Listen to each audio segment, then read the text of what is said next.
এখানে আমাকে বলেছে দেখো তোমরা 1 থেকে এখানে আমাকে বলেছে দেখো তোমরা 1 থেকে 35 পর্যন্ত পরপর জোড় সংখ্যার বর্গের গড় কত হচ্ছে, জোড় সংখ্যা।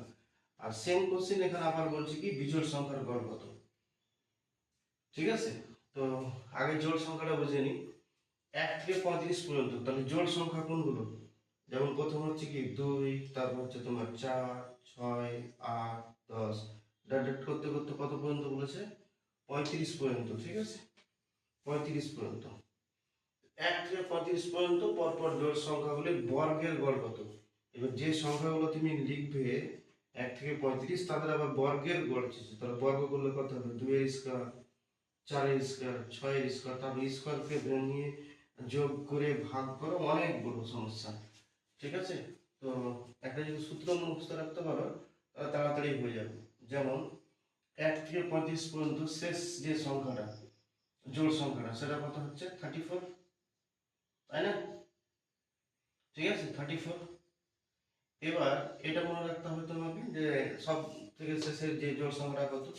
সূত্রটা মুখস্থ রাখা নিয়ম হচ্ছে n+1 ইন্টু n+2 বাই হচ্ছে 3। ঠিক আছে, এটা হলো অঙ্কটা। এই সূত্রটা মুখস্থ রাখতে পারলে তুমি অঙ্কটা করতে পারবে। আর এখানে দেখো বলেছে 1 থেকে 35 পর্যন্ত পরপর জোড় বিজোড় সংখ্যাগুলির বর্গের গড় কত। এখানে বলেছে বিজোড় সংখ্যা, আর আগের অঙ্কটাতে আমাকে কি বলেছে? জোড় সংখ্যা। তো বিজোড় সংখ্যার যদি আমি এখানে সূত্রটা তৈরি করি, তো বিজোড় সংখ্যা মানে 1 থেকে 35 পর্যন্ত, 35 একটা নিজে বিজোড় সংখ্যা। তাহলে এখানে হয়ে যাবে এই যে প্লাস 1টা আছে এটা লিখবে না, তাহলে n ইনটু n+2 বাই 3। মনে রাখার সুবিধা আছে, জোড় সংখ্যার জন্য এক প্লাস করতে হবে। ঠিক আছে, আর বিজোড় সংখ্যার জন্য এখানে প্লাস 1টা থাকবে না। তাহলে অঙ্কটা হয়ে যাবে। চলো দেখি এবার মানটা বসো। তাহলে শেষ জোড় সংখ্যা কত আমার? 35 এর মধ্যে 1 থেকে 35 মধ্যে হচ্ছে 34। তাহলে এখানে হচ্ছে 34 প্লাস 1, এটা একটা। আর এখানে বলছে 34 প্লাস 2 বাই কত? 3। তাহলে 34 প্লাস 1 কত হলো? 35 ইন্টু 34 প্লাস 2 হচ্ছে 36 বাই কত? 3। 3 দিয়ে কাটো, 3 12 36, 12কে 35 দিয়ে গুণ করো, 12 পাচ্ছে হচ্ছে 60 এর শূন্য। ঠিক আছে, 12 পাচ্ছে 60 এর শূন্য, আর 12 3 হচ্ছে তোমার 36, 12 3 36, আর হাতে 6 42। 42 বলতে এই যে 420। ওকে, বুঝা গেল কি? 420, তাহলে 420 आंसर। ওকে, আর এটা আমাকে কি বলছে?